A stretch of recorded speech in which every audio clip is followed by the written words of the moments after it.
Pretty much the outline how it's gonna go. I brought the wrong book though. Pretty much the outline how it's gonna go. I brought the wrong book though. Damn. I hate when I do this shit. NightOutHipHop.com. Yeah.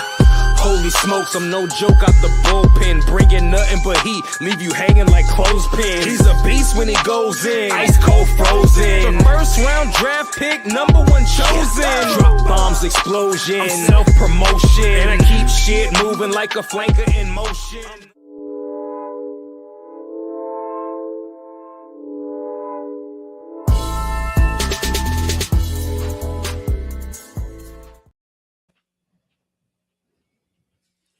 What's up? What's up? Back by popular demand. After the Buzzer Show with Lee Jones, I got my guy, Real Leo, back in the house. What's happening, Leo? What's up, man? I'm ready for this show. Obviously, my Knicks 1 game away, so I'm representing New York in the building. It's all good, baby. We out here, man. I'm ready to rock and roll. Look, guys, we got a great show today. Look, my native New Yorker, the Real Leo, he's excited. But we gonna talk about that. We're gonna talk about the Eastern Conference and the Knicks versus the Cavs, Game 3. We want to jump into that, and I'm going to get Leo's opinions about Game 3. He'll get mine as well. We're also going to talk about the second question I'm going to ask off of that Eastern Conference Finals is, are the New York Knicks historically this good, or are they benefiting from a weak Eastern Conference? I definitely want to get your opinions about that. And we're also going to jump over to the Western Conference, talk about the Spurs and the Thunder. You know, what's really going on in that series. We'll look back at Game 3, talk about Game 4 tonight and where we think the series is going to go and going to end. Want to ask the question to you, Leo. Is SGA getting a friendly whistle? You know, a lot of talk is online about that. People are talking about that. Is he getting a friendly whistle? I got my thoughts. I want to get yours. And then the final topic we want to throw out there is the Giants quarterback, New York Giants quarterback Jaxson Dart, over the weekend introduced President Trump at one of his rallies. Abdul Carter, first round draft pick last year as well, took offense to that, made some comments. I'm going to play that video. I'm going to show the tweet that Abdul Carter had, and then Lil, I want to get your opinion. You're from New York as well. I'm definitely want to get it out to you and your fans and see what's going on. So it's a great show, jam-packed show as always, guys. Please like, subscribe to the show. Hit us up. We definitely want your comments because this is going to be a fire show. Let's go, Lil. Let's jump right into it. Is your Facebook live? You got Facebook on here, YouTube on here? Because I'm only seeing my Facebook. All of it. All right, perfect. I want everybody to listen to the show because it's going to be a good one. Look, he's pumped because the Knicks have not been to the finals since they went in 84. They hadn't won since 1972. So he's pumped. So we're going to jump right into it. Game 3 last night, Leo. Just the Knicks continue to do what the Knicks do. I'm going to throw it out to you. What were your thoughts about the game last night? Do you think it's going to be a sweep? And if the Knicks sweep the Cavs, what does it say about the floor is yours, sir? Yeah, definitely.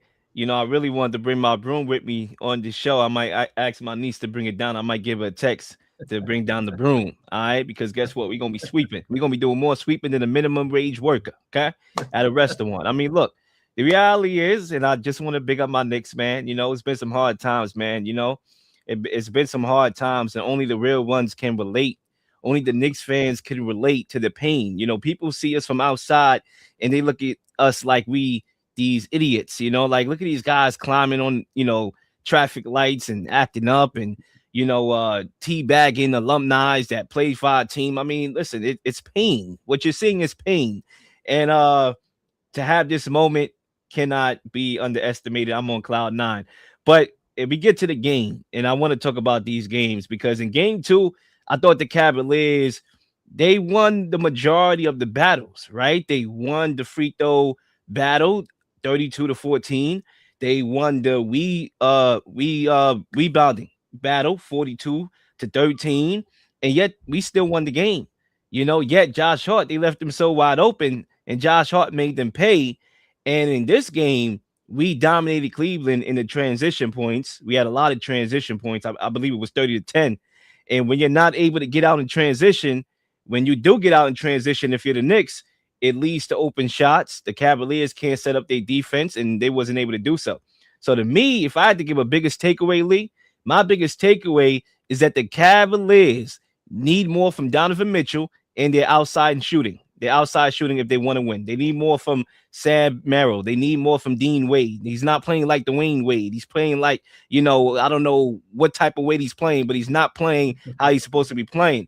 And when you look at the matchup, I thought Jalen Brunson, of course, he always outperforms Donovan Mitchell on the big stage. 3 postseason matchups between the two guys, and Jalen Brunson has outperformed him in all 3 matchups. And it's funny because they're like the same guy. They both undersized. They both can't defend at an elite level. But the little things is what separates them. The little things is why Jalen Brunson is a better overall player than Donovan Mitchell with his relentless attack in the mid-range game, setting up his teammates. He had 14 assists in game 2. He made it do what it do. And in this game 3, Donovan Mitchell had 5 turnovers in the game. Mobley has been dominant. Jared Allen, 17 points. I mean, I take that every time from Jared Allen. He did that last night, but Cleveland wasn't hitting open shots, and Donovan Mitchell lacked that burst. So when you don't have that explosion to collapse the defense, when you're not shooting, it doesn't give Jared Allen a lot of space to even be more impactful in the game. So, yeah, to me, that's my takeaway. The Cavs need more from Donovan Mitchell and their outside shooting, and the New York Knicks is about that action. Yeah, I mean, you made some great points, but from my major takeaway is what I was saying all along about Donovan Mitchell. Look, you're the guy. You're supposed to be the guy on Cleveland's team, and I mean, look, he said he wasn't hurt. He looked like he was hurt, but he said he wasn't hurt. So I'm gonna go by what he says. He's not hurt. He's moving slow. There's no explosion from him, and then Leo, he just fades for large periods of the game. In game 2, when they needed him the most, he was nowhere to be found. Nowhere to be found. He wasn't even taking shots. And so he's supposed to be the alpha dog on the team. He's not bringing it. And it's sad. And then when you throw it to James Harden, look, first of all, Harden has lost a step. That is clear. Now, he shoots the floater. He gets in the lane every now and then. But the old James Harden that would beat you off the dribble and go to the line 9-10 times a game, that James Harden is in the retirement home. He's resting right now. So he's gone. He's a shell of himself, and his jumper is not falling. So when you look at the best 2 players supposedly on that team, and I'll throw Mobley. Mobley's been having a good series. But I'll throw Mobley, and I would like to see Mobley in the post more. He likes to drift around that 3-point line and shoot some threes, but I like to see him in the post more. But Harden and Mitchell, that's the reason they're losing the series. The role players are coming up. Those guys, now they didn't make threes in game 3 like they were shooting in the first 2 games. But when you're not getting anything really from Mitchell and Harden, there's no way you can win the series. And we talked about it on your show, Lil. This was the perfect matchup for the Knicks. They don't stretch you defensively at all. And it's an up and down game where, Cavs are they're going to get hot. Mitchell may get hot for a spell, but then they fall off. And that's what's happening in the series. And it looks like the Knicks are a juggernaut. And the Cavs are just staying there just to get swept. So what are your thoughts? What are your follow-up thoughts on that? Well, we don't look like a juggernaut. We are a juggernaut. Okay? Let me make that very clear, Mr. Lee. We are a juggernaut. We don't look like it. Okay, we're not actors here. We play real life basketball, and that's what we've been doing this whole entire playoffs. And to me, what I look at the Cavaliers as a defeated team. That game 1, where they was up 22 points with 7.5 minutes left to go in the game. I ain't gonna lie, I threw in the towel. Even though I'm a Knicks fan, I threw in the towel. I'm like, listen, I got work in the morning. Let me catch up on some sleep. And as soon as I was about to go to bed, as soon as the lights was out, night, God said, let there be light. I said, let there be dark. I was getting ready to go to bed. I got a text from my guy, Kenny, and he was like, yo, Jalen Brunson is cooking. So I'm like, why would he send me that when we getting our butts whooped? So I checked the score. I see we was down by 4. and I turn on the TV for some more. And listen, they couldn't do nothing. They couldn't stop us. So after that game, after that comeback, we just took their hearts out. And they just looked defeated. You got Donovan Mitchell after game 3 with a smirk on his face. You know, like it's almost like he's actually working for us right now. I mean, he got a smirk on his face after the game. I mean, James Harden just whoop-de-doo whistling, whistling Dixie. You don't give a damn. Okay, he really don't. And I'm just looking at the team. Kenny Atkinson, I saw a video of him today talking about, well, analytically, we won 2 out of 3 games. Look. These guys are shot. They shot. And we've been doing that to teams. We did the same thing to Philly. They're shot, right? We did the same thing with the Hawks. They didn't even know what hit them when they was up 2-1. So we got to give the Knicks some credit. Yeah, game 1, Mitchell faded again. Again, it's the same playbook. Mitchell fades down the stretch. He's nowhere to be seen. Harden can't score. And those are supposedly your 2 best players. You're not going to win any games like that. And they've choked away this entire series. Game 1, look, you could have – it wasn't a death threat to lose game 1. It was shocking, but you should have won it. You should have came back from game 1 enthused about being up 22 with 7-8 minutes left. We was kicking their butts. So instead of coming back like that, you come back in game 2 and Mitchell is nowhere to be seen. And then at home for game 3, you just really didn't show up. So very disappointed in the Hawks. With the Cavs. But I kind of figured that when we talked about it, the Knicks would win in 5. That's what I thought. And now it looks like a sweep. Hawks ATL 67 says never compare D Mitch to Baby Wade. He ain't that. And he came back up and said the Knicks are just on another level. Yeah, I don't know who compared him to Dwayne Wade, but he says the Knicks are on another level. And then he also says that Harden, with the disappearing act, it never fails. I agree. I mean, it's the way the Knicks are beating these teams, they're tearing down organizations. All right, we getting into that. Let's roll into that, because one follow-up question, Neil, I really have to ask you is this. And Hawk ATL 678 brought it up. Are the Knicks historically this good, Leo, or are they benefiting from a weak Eastern Conference? Holla. Yeah, look, we that good. We are dominating the East because we're that good. The Knicks we don't fit the aesthetic of modern super team culture. We don't fit that aesthetic. For a lot of years, the NBA has told y'all that y'all needed super teams. Y'all needed Kevin Durant to go to the 73-win Warriors team. Y'all needed this super team. Y'all needed that super team. And super teams has not proven to be effective when it comes to winning the championship, because outside a LeBron James-led super team, don't even count Golden State, they already won without Kevin Durant, and after Kevin Durant, it's not effective. But still, we don't have that aesthetic. We don't even have 2 of the top 10 players in the league. Right? Brunson is a star. Cat is a very good player. But look, one of the things that we did was we made a polarizing investment into 2 quality, very good wing players, in Mikal Bridges and OG Anunoby. And I believe that those 2 moves in particular has paid dividends in the playoffs. Yes, we gave up 5 first-round picks. Not popular. Not a popular move. People hated it at that time. People still don't like it today. Right? OG Anunoby, we gave up 2 players in the deal. We gave up homegrown talent for OG Anunoby and RJ Barrett and Emmanuel Quickly. But if you look at this series in particular, they have been the underlying factors here. Because look, on paper, exclude what we already know, right? Exclude these 3 games that were played. Let's pretend that we was entering this matchup again from scratch. The Cavaliers and the Knicks match up well together. They have their guard that can score. They got 2 shot creators in James Harden and Donovan Mitchell. They got 2 bigs and Jared Allen and Evan Mobley that had a good playoffs thus far. That literally can match up with our bigs and should probably win the matchup when you think about it. They have depth. We have more depth, yeah, sure. But the difference is the wings. We've been putting built to ass. Mikal Bridges has been doing his thing. Even when the shot is not falling, and it has been falling lately, he still can impact on the defensive end. OG Anunoby, same thing. So we have those 2 guys. Cleveland don't have that. They don't match up well in that department. And that's why I never liked the move to get rid of DeAndre Hunter, because even though they ended up with Dennis Schroeder, and you could argue Dennis Schroeder was what they needed against the Pistons because of that defense. They needed a guy like Dennis Schroeder. You can argue they needed Dennis Schroeder in the Raptors series. They don't need him in this series. He's not making an impact in this series. He only played 9 minutes in game 3. So they could have used a guy like DeAndre Hunter, thinking bigger picture here.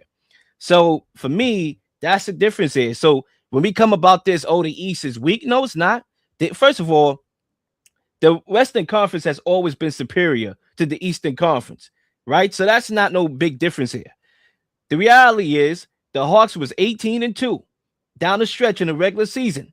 They was up 2-1 in the series. Guess what? BTA, belt to ass. We knocked them out, right? We haven't lost since. Philly, they beat a very good Boston team. Lee was on this show, was on my show. Boston, yeah, they going with the chip. Everybody, Boston, woohoo! Jason Tatum is back. Oh yeah, throw the parade.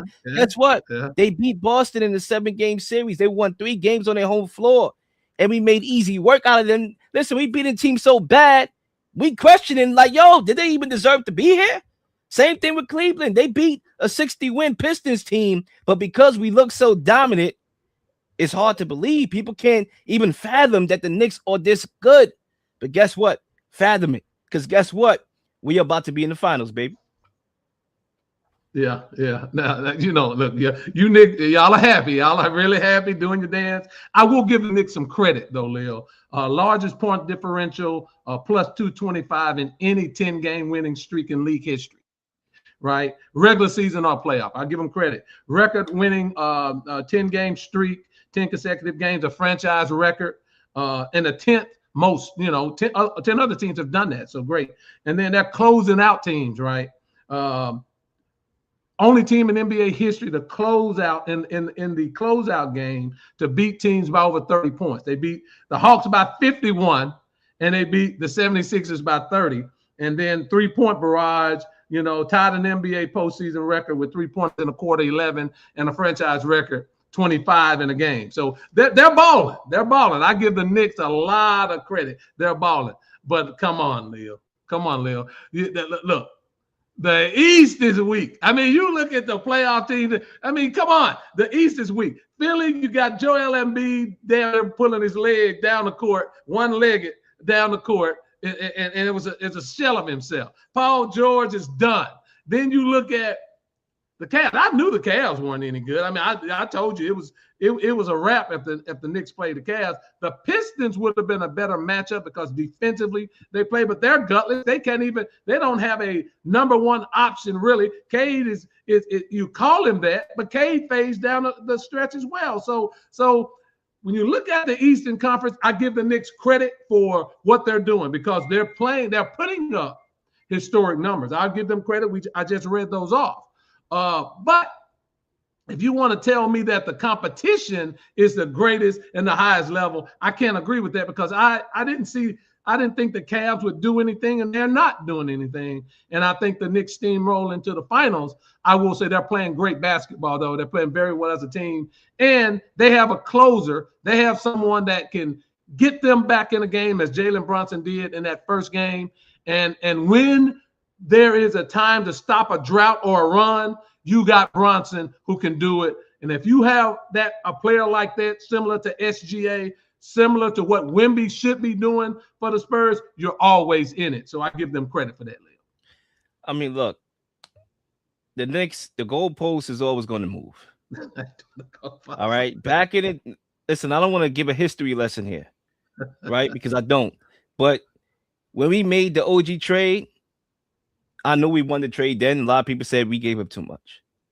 Mikal Bridges, we gave up too much. And arguably, we probably done. Like, I would have loved to get Mikal Bridges for 3 first-round picks instead of 5. So, yeah, I could understand that.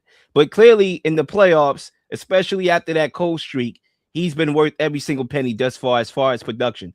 Mikal Bridges is balling, okay? Point blank, period. He's knowing when to pick his shots and his spots to be able to be aggressive offensively. He just has a good feel of the game right now on both sides. OG Anunoby, I mentioned him already. Karl Anthony Towns. Everybody called it an even trade. No, it wasn't an even trade. No, it was not. Look at the Timberwolves. They haven't been back since. Okay, so again, we never getting our credits. Jalen Brunson overpaid when we first signed him. Like, no, Jalen Brunson made the sacrifice for us to Yeah, be here right now. He I took agree. a pay cut, I agree. okay, because he realized that, look, I'm an undersized guard, so I got to think big picture here. If I want to be a champion, which is really worth more than just getting paid, I'm going to need the roster to be properly built around my skill sets and my faults. So because he took that pay cut, he allowed for us to have OG Anunoby and Mikal Bridges, two quality wings, who was the key difference in this series. So That's a that's good why the point. team is built so perfectly. We went all in for this. This is what we paid for, and we are very versatile. Like I said, game one, we lost every single department. Rebounding, free throws. We still find a way to win the game. Jalen Brunson took over the fort. Okay, game two was a catch show. Okay, we get help from Josh Hart knocking down multiple shots, right? Then we get help from Clarkson. Then we get help from Shamit. Okay, Shamit is out here cooking. We can beat teams in a multitude of ways, and there's not a lot of teams that have that same versatility. So we need I our agree. No, respect. I give you credit. I give you credit and great points. But the Cavs, I mean, you don't leave any NBA player that wide open. I mean, shit. Josh Hart was so wide open. He could dribble, refocus, brush his braids down, and then shoot the ball. He was that wide open. You don't leave people that wide open. So the whole Cavs team to me is just. I mean, it's time for them to get someone that can lead them. LeBron James more in my book would be a great pickup. But this. You're absolutely right. I like the parts on the Knicks. I like where they're going. It'll be interesting when they get in the Western. I mean, they get in the NBA Finals. When either team, and as Hawk ATL 67, the Spurs and OKC about to beat each other up in the Western Conference Finals. And let that series go 7. I got the Knicks in 6, huh? Okay. You're getting a little bit uppity there, but we'll see. But no, you make great points. And for me, it's like this. Mike Brown doesn't get enough credit for what he's done and how he's pulled the strings behind the scene and you know who he plays, and he has a great feel for who he wants to play in certain situations. So I credit him, and you have to give him Knicks credit. I will say this: you only can beat who's in front of you, and the Knicks have done that. So I think the Knicks are well on their way to making the NBA Finals. Congratulations, Lil. Congratulations, New York. We'll see what happens in the Western Conference. Let's switch over to the Western Conference real quick, Lil. Game 3 last night, the Spurs and the Thunder. What are your thoughts about the game last night as the Thunder pick up a big win in San Antonio to take a 2-1 lead? I mean, look, the Thunder have every advantage in this series over the Spurs. They're deeper, they're more physical, they're winning the 3-point battle. The Spurs are allowing Alex Caruso to look like Steph out there on the floor. They have a better bench, but the Spurs do have an advantage, and it's a major advantage. They have Victor Wembanyama, but it doesn't help when your biggest advantage is not using his biggest advantage, and that's what I'm not seeing from Wemby operating in the paint. He's not doing it, and I think the head coach is not doing a good job of scheming him, you know, in the paint to try to attack and impose his will. I also think it's a combination of Wemby not trying to do it, right? I think that's, I mean, the guy's 7 foot and he's out here dribbling, and from the outskirts, it looks cute. Oh, wow, the 7 foot guy out here dribbling like that. Oh my God, look how far the game has evolved. But he's 7'4". Impose your will. And he's not doing that. In game 1, Wemby took 2 3-pointers. Only 2. One was a horrible shot that just happened and went in and made him look like the hero. Clearly was one of the pivotal shots in the game, but it was a horrible shot to me initially. Like he was Steph. It went in. So obviously he looked like the hero. Oh, Wemby, yeah, he deserved it. He was a monster, but he also did the other things right. He also imposed his will in that game in particular. I mean, the Thunder wasn't even attacking him in the paint at all. Their shots was altered. Even listen, he impacted that game totally.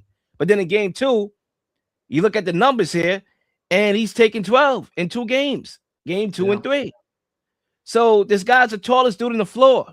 You could throw the ball, he could throw it in, throw him a lob, something. He could get a foul, but he's not doing that. He's behind the arc a lot. So to me, that's the problem here. Their biggest advantage is not using his biggest advantage. And I think also when you look at the Thunder, they're just whooping the Spurs when it comes to, outscoring, in the non-Wemby minutes, So, all right, it's one thing when he's not on the floor, you can't really stand toe-to-toe with the Thunder because in those minutes when he's on the floor, they whooping y'all. That's why it's even more important that when he's on the floor, he dominates the game and he takes over the game and imposes will on the game. And then Alex Caruso, again, I want to get back to him. He's been the most impactful player in this series. He's just there. He's always there with the ball. He's always making a play, a little play, whether it's him going out for a loose ball and throwing it off for the Spurs play. He's always making that key play, and then he's knocking down shots now. Now he's even more lethal now because he's 14 out of 23, 60% in this whole entire series. And the Spurs keep leaving him open because now they got to make a decision because they so focused and obsessed with SGA that Alex Caruso is wide open and he's knocking down the shots to make them pay. So the Spurs really, they got a lot of adjustments to make in this game 3 that's about to come on. I hope to see those adjustments. Yeah, great points. Look, I said it when we talked about this before. It was how the Spurs would win the series was very easy for me. No one can stop Wemby in the post. He has excellent moves. He's 7'4". No one, but he doesn't get in the post enough. That's the biggest problem.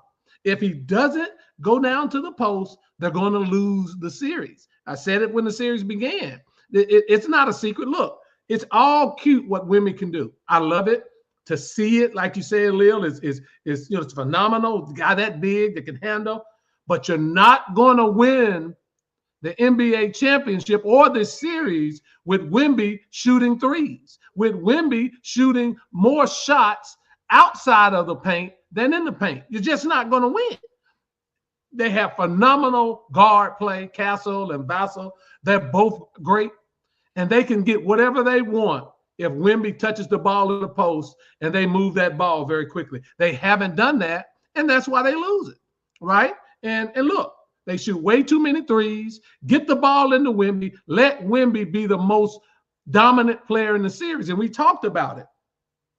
If Wemby goes in the post, he'll be the MVP for the next 3 or 4 years. If he develops the courage, Lil, in my opinion, because he seems to drift out to the wing all the time.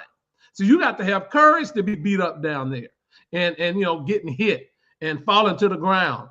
You have to have courage down there. And that's where San Antonio will improve. I see what Hawks ATL said about them growing as a team. No, this is not about being young.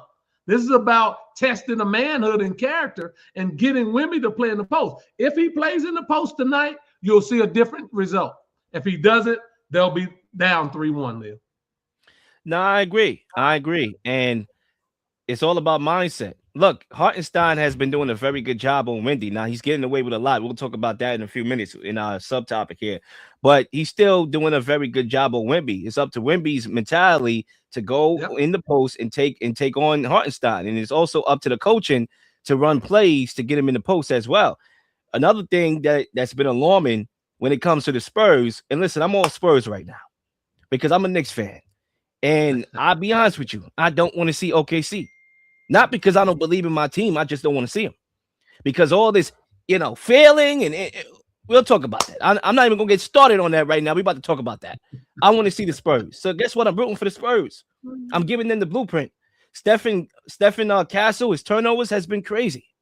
He got it, I believe, 11 times in game 1, he coughed up the ball. 9 turnovers in game 2. He got to be better. So overall, the Spurs are not 100%. You got De'Aaron Fox hopping on one leg. My guy Dylan Harper, with that, I believe a hamstring a little bit. Something is going on with him. They're not 100%, so they got to make sure they do the little things right. They got to win the little things. They can't have the turnovers, right? They can't have Wemby not or being scared to go in the post. They need to do the little things better. They cannot beat OKC not winning the little things. If OKC's out hustling them, that's what the key was in game 2. Because they played well in game 2 enough to try to steal that game. But when I watched that game 2, was the Thunder saying, you know what? I just wanted a little bit more. I'm going to do the extra plays. We won one. Yep. And that's why they won it. So the Spurs, again, game 4, critical.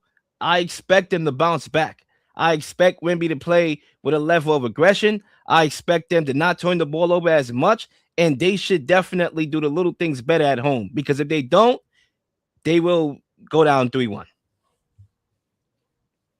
The health of De'Aaron Fox is key to this game. I think ball handling wise, how he threatens the defense for San Antonio more than anybody. I think he's huge. If he's healthy enough to play and not hobbling, I like San Antonio tonight. But when you don't even see pick and rolls with Fox and Wemby, you know, they have an advantage. They have a great ball handler who is very quick off the dribble, and you have Wemby rolling to the basket. That, to me, that is just, you could do that all night, Leo. You could do it all night long, and nobody's going to be able to stop it with Fox's speed and Wemby's ability around the basket. They don't do that. They put up a lot of threes. They have a lot of individual talent.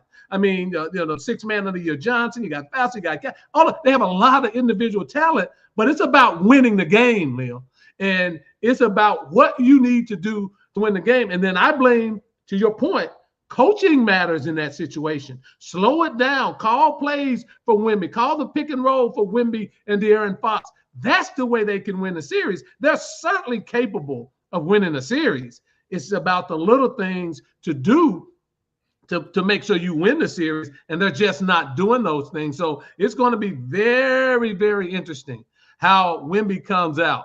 And if he gets in the post, and if he has more post shot attempts than out on the floor, then we'll see. If he has more out on the floor, I think they'll lose. If he has more shots in the post, I think San Antonio has a good opportunity to tie the series at 2-2. It's going to be very, very interesting. And Lil, I'll give you the closing remarks before we jump to our next topic, if you have anything else to say.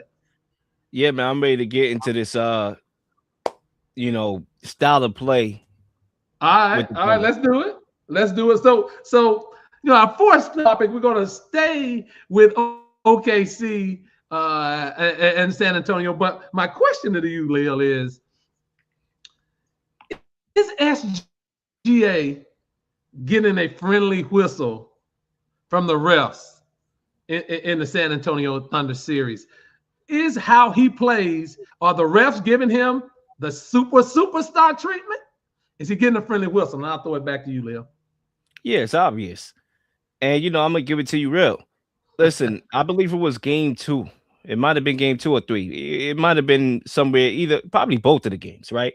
I'm watching the game, and it was one night in particular, it might have been game 2, where I went to bed with the biggest headache of my life. Okay? That style of play gave me a headache. All the whistles, the stoppage of the game. Yo, you realize I got work in the morning, right? You do realize that I got work in the morning. You slowing down the game, right? Like, I don't understand it. It's annoying to watch. They're calling everything. And to me, it's a big disadvantage. You look at the other end, Hartenstein has been doing good on Wemby. I'll give him that. But he's holding him. He's hooking his arm. And they're not calling that. They could call that every single time. And they're not calling it. I agree with that. So to me, the way how I look at it, and I said the same thing about the NFL, right? When it comes to Mahomes and him getting hit and getting all the calls, I do believe when a player gets to a certain status, whether it's the NFL, whether it's the NBA, they start to get calls. And I do believe, and this is conspiracy land that we in right now, that it comes from the higher ups. I don't think it's just the referees, just being bad at their jobs. I don't think it is, because they're the best referees. They call in the playoffs for a reason. So I don't believe it's about them being good at their jobs. I just believe that they're getting buzzed down from Adam Silver to say, you know what, give him calls. I do believe that. The same thing with Mahomes, because they was getting all the calls. And then when they fell off, they wasn't getting the same calls that they were getting before. So the same thing is happening here. Wemby is still young. Again, I said that's why he got discriminated against when it came to the MVP conversation. He had no shot to win that award because they discriminated against him because of his age, and he hasn't did nothing yet, the year previous to get that love, to get that support. SGA has. He won it, right? He won the championship. So now he's getting the calls. Now he's getting the love from the media. I think is transferable to on the court as well. I believe if Wemby next year, this time, he's going to be getting those calls because he's building his case right now. He's just not getting it this year because they don't want to give it to him. So to me, yes, the way how the game is called is very annoying. This style of play, going to the free throw line every single second. And I'm worried about that as a Knicks fan because I remember when we played, this is my last point, against the Thunder in the regular season, I believe SGA had 4 fouls in the first half, and then there was something where he should have got a 5th foul and they didn't call it, and it was blatant because they didn't want to give him a 5th foul so he could foul out the game. So to me, it's little nuances like that that's evidence that to me is just bigger than basketball. I think it's an Adam Silver thing. I think that's what he wants. He wants to, he knows he's the face of the NBA in some regards as far as, success and whatnot. And they just want more points in the game. That's just how they're doing it. Yeah. First of all, 3647. Look, bring something to the table besides the ignorant quotes. I mean, if you can talk sports, if you can talk about the series, come on with it, bro. I like to do that. So bring it to it. Bring some substance, my brother. But anyway, Leo, let's let me jump in here. I don't think that the league, in my opinion, would want Wemby in the finals more than SGA. Wemby is the next star. Wemby is the up and coming phenomenon. They would want him in the finals more than SGA and the Thunder, I would say. So I don't buy the conspiracy theory part of it. Look, free throw attempts through 3 games. It's true that SGA leads in a series with 27, but Wemby has 25. Castle has 25 as well. It's not like SGA is getting all the calls and Wemby's not getting calls. We've been to the line 25 times. Castle's been there 25 times. So it's when the pace slows down, and you're calling a lot of fouls, it's going to favor the Thunder because the Thunder has that ultimate guy that can close the game. That's SGA. He can score and he can get fouls. And now with the doubling of him, to your point, Caruso is killing them. I mean, he's killing them. So they have a closer and San Antonio doesn't. I don't see it as he's getting a friendly whistle. I mean, his up and under move, Leo, and he gets people up in the air. Those are fouls, though, Leo. Those are fouls. He gets it up, you jump into him, that's a foul. It may not look pretty. He does it 3-4 times a game, and he gets a call every time. So those are fouls. Now, we can't say that they're not. So it's not that big of a foul disparity as far as what Wemby is getting and what SGA is getting. It just looks that way because Wemby sort of faded down the stretch. And if he would get in the post more, he would get more foul opportunities. But I just don't think that. Now, I will agree with you on the Hartenstein issue. Hartenstein is roughing him up, and that's probably why Wemby is drifting more out to the post. He's really roughing him up. And so Wemby has to make a concerted effort to say, no, I'm the baddest player on the planet. I can score inside, outside, and I'm finna foul Hartenstein out and anybody else that guards me. That's what Wemby needs to do, and he hasn't done that. First game he did. These last 2 games, not so much.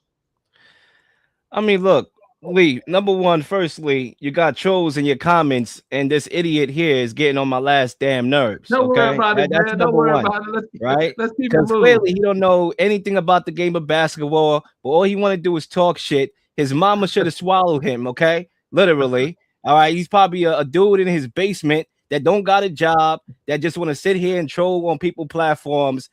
Idiot, right? But anyway, he's all good. Keep it going. I ain't gonna let him mess up the flow. All right. Number one, all right. Right? Number one, when you look at this game, and the problem that I have is that, to me, like even last night in the game 3, Cavaliers and the Knicks, I thought the game was real. It was called very tight. Like they were calling a lot of this stuff, right? And to me, I think the playoffs shouldn't be as tight.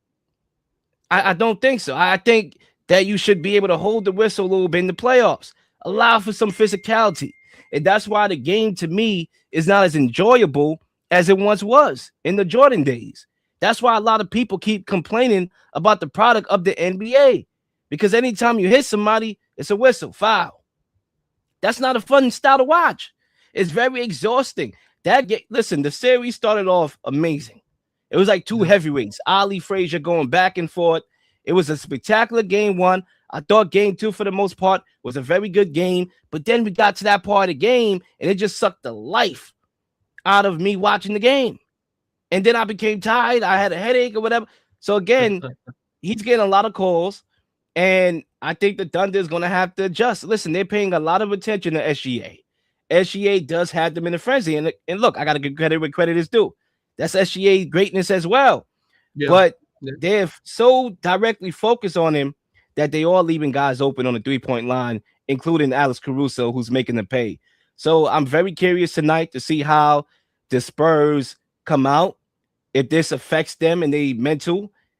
This game is going to tell us a lot about the Spurs. Yeah, it really is. I mean, they have to understand that the refs are letting this physical play. You know, during the regular season, there was freedom of movement. Now it's sort of, you can hand check you up into people, you know, so they're really calling the game in the playoffs really different than where they called it in the regular season. So you have to adjust, right? You just have to adjust. And the team that adjusts more and that's better fit to adjust is OKC, because that's their style, right? They have a closer, as I keep saying. So that's their style. We just need to see San Antonio take the mentality of, we're going to post. The only real post player they have really is Wemby. The rest of the guys are all perimeter players. They're good off the dribble, but they're all perimeter players. So they're going to have to post Wemby up, and that's coaching. Get him in the box and let him start to draw fouls and let him be more physical. And so it's a cat and mouse series that if the referees continue to let them sort of restrict the freedom of movement a little bit, it favors the Thunder. And San Antonio is going to have to play a more physical, slow down style. And as of right now, they haven't showed that they could do it, Leo, on a consistent basis. That's why they've struggled, and they struggled in game three. I agree, man. And again, we're going to see how they come out tonight and if they make the adjustments. But I do agree with your last point about Wemby just imposing his will, because he should be able to get calls. He's unguardable. He's the tallest dude on the floor. And we'll see if he can be able to impose his will in this series. Because I think in order for the Spurs to win this series, he's going to have to do just that. Yeah. Our final topic, Leo, before we get out of here, because I know everybody wants to see this game, and I definitely want to see it as well. We're going to turn to the NFL real quick, man. We're going to turn to the NFL. Over the weekend,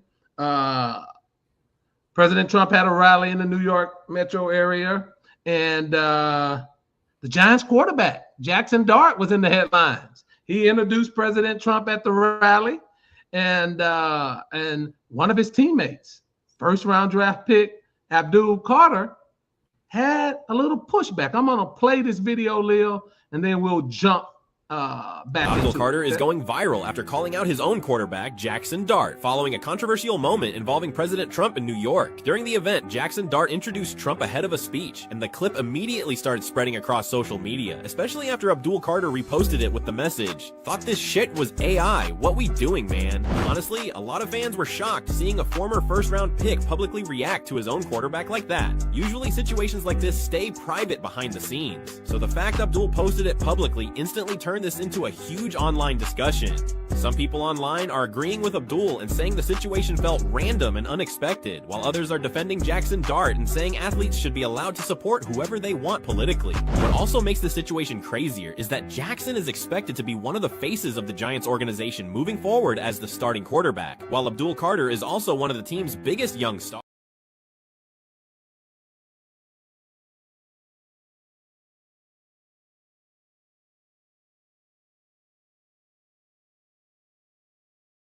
Here, let me put that mic back in there. There we go. And so, Leo, I wanted to jump back in and get your comments about the video we just showed, the Jaxson Dart introduction of President Trump, and the Abdul Carter tweet.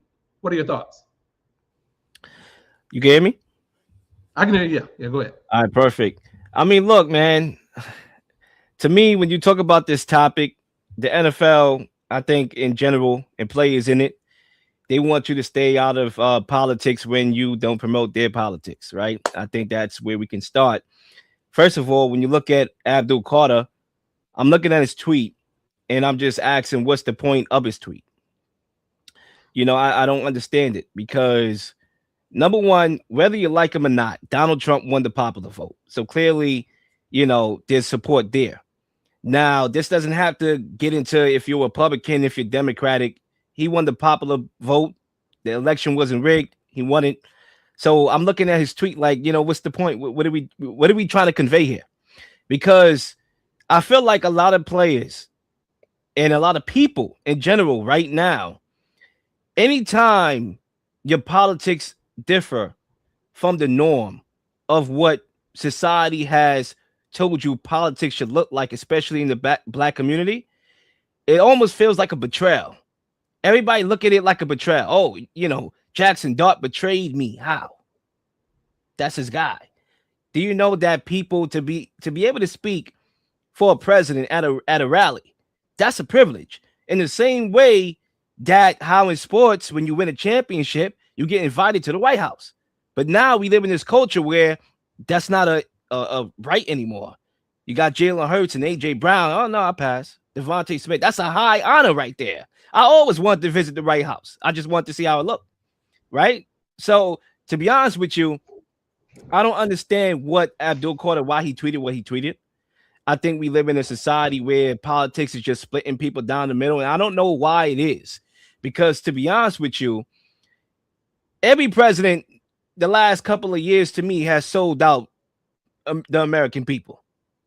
To me, right? Obama was supposed to be the savior for black people. He did everything for the alphabet boys and whatnot. Clearly, right? So nothing for black people, but yet we go out there and make excuses. Oh, well, because, you know, he's a black president, they're not going to pass certain things and they're going to give him a hard time. So we give him an out. No, he didn't do jack for black people, right? So he sold this out. Biden. Let's start up with Biden. All these immigrants walking into this daggone, woohoo, yeah, you know, all that. You know what I'm saying? Not vetted, nothing. Don't even know if they military age people, what they're here to do from other countries that we have beef with, nothing, right? He sold this out. Donald Trump, MAGA, you know, make America great again. You know, we're not going to get into no new wars. Guess what? We're in a war right now in Iran. So again, what are we fighting for? What are we disagreeing? Who's betraying who? Abdul Carter, Jaxson Dart is not betraying your locker room, bruh, because he want to post or he want to, you know, speak at a rally. He's not betraying you. Who's betraying you is the system. That's who's betraying you. The system that makes you believe that you have to pick a side. When in all actuality, these are two birds of the same feather. And that's my take. Yeah, I mean, good point, some of those, Leo. This is what I'll say. It's just like anything. Everybody, we have freedoms in this country. Everybody has the right to do what they want. You can support any candidate you want. You can go to the rallies. You can do all the things necessary. If you feel that's your candidate, you support them. I have no problems with that. People have freedoms to do that. However, there are always consequences to everything that you do as well, right? There are always consequences, right? And so, you know, Colin Kaepernick, he took a knee. He wasn't disrespecting the flag, but he took a knee for social justice. And look what it got him. There are consequences, right? There are consequences. Never played it down again. Never played it down again, no matter what. He has never played and never been back in the NFL. So there are consequences to everything you do. And Jaxson Dart, that's your candidate. You feel honored to do that. Hey, that's your thing. I have no problems with it if that's what you want to do.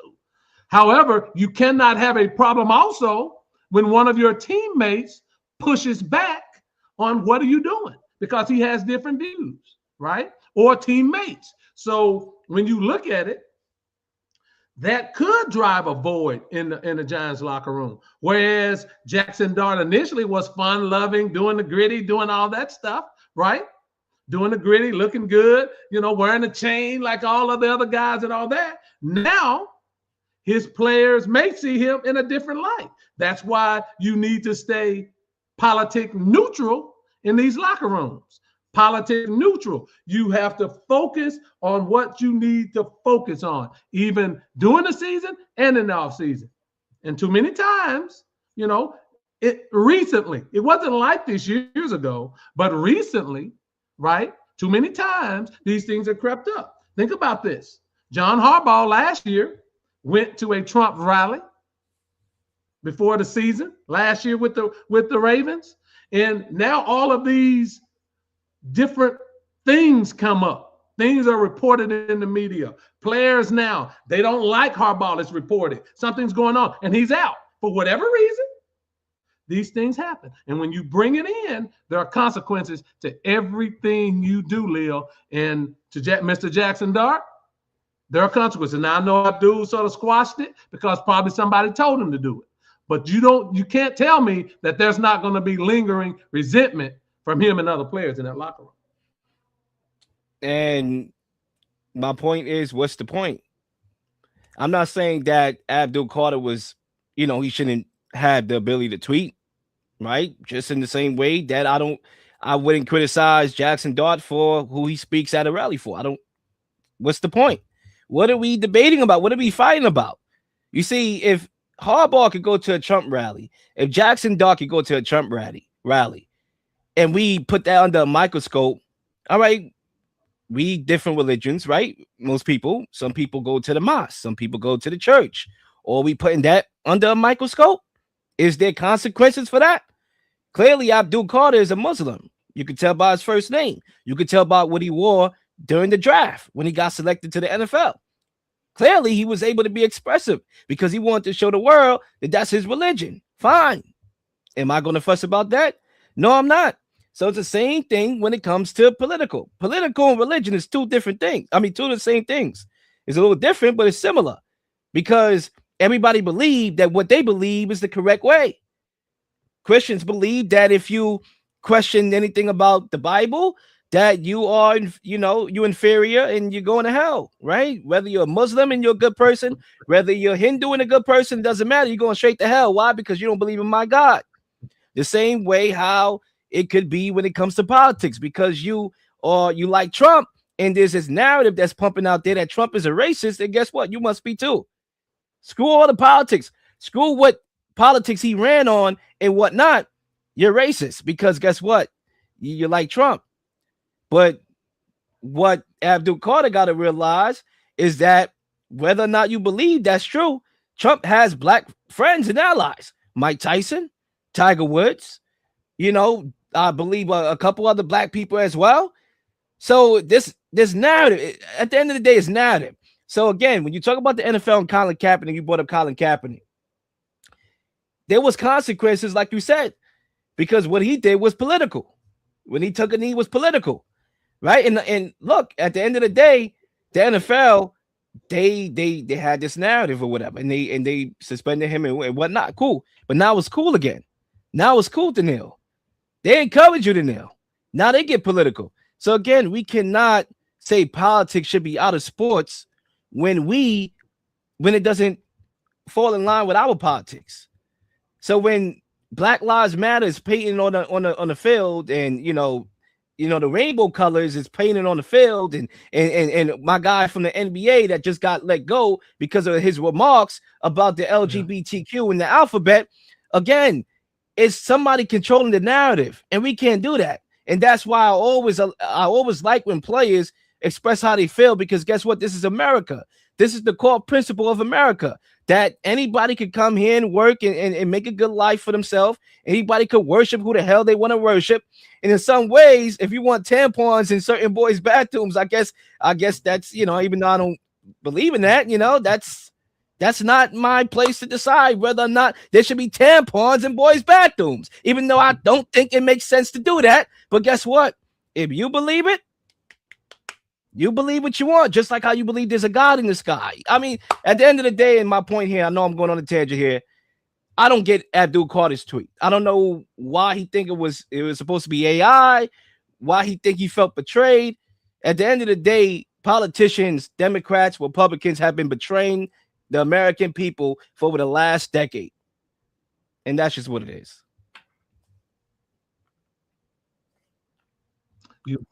When you bring politics into that locker room, when you open it up, see that this is what people have to understand, and what Jaxson Dart needs to understand. When you open it up, then you are not necessarily forcing, but you are people to take sides. When you open that up in a professional locker room, and I don't care what anybody says, there will be consequences to that. We're cool now. No, you're not. Your coach probably told you, your GM probably told you don't need that out in the public, but you still feel the way that you feel, or else he wouldn't have tweeted it, right? And so there are going to be more people like, oh man, I thought Jaxson was cool. He's rolling that way. Now, he has the right to do it. There's no doubt about that. I was in the military. I served in the military for the right for people to do this. I'm not saying he doesn't have the right to do it. I champion that. But there are consequences to what you do. And you're right. Colin Kaepernick was political. There was a political consequence. The Hardy kid in basketball, I think his name was. It was there was consequences. He got cut immediately. There are consequences, and certainly Jaxson Dart, to some of your African American teammates, they may feel a certain way, and they may look at you a different way. That's why when you bring it into the locker room, when you put it out there for all the world to see and all the news media to see, there's going to be some backlash. We'll see how that really evolves as the season starts in the NFL. I'll give you the last word, Liv, before we get out of here. Yeah, in conclusion, I just think that, freedom of speech, freedom of, if he wants to go at a rally, let him go at a rally, whatever he does is, we look at celebrities and we take things too personal. That's what we do. That's our problem. They did the same thing with Nicki Minaj when she joined the Republican. Oh, Nicki Minaj is this and that, never put these people in high regards. If Megan Thee Stallion, whatever her name is, can twerk at a daggone presidential rally and people think it's not cute, then guess what? People think it's not cute. It is what it is. So when it comes to Abdul Carter, focus on football. Obviously, the Giants have a lot of optimism, and the last thing you want to do is cause division in the locker room, because what Jaxson Dart did, it didn't really, his intent wasn't to cause division, but you highlighting it is what's going to cause division. No matter how you try to clean it up and act like y'all the best of friends, no, your reaction to what he did on his own in the offseason is going to make it a problem in the locker room by your tweet. It's the reaction to it. Same thing with Colin Kaepernick. Colin Kaepernick took a knee. We had a reaction to it. And the reaction is what caused separation. That's when you had Ed Reed coming out and kneeling right after that, where everybody else was standing. Right? It's the reaction to it. Kyrie Irving, I don't want to take the kill shot, the vaccination. I don't want to do that.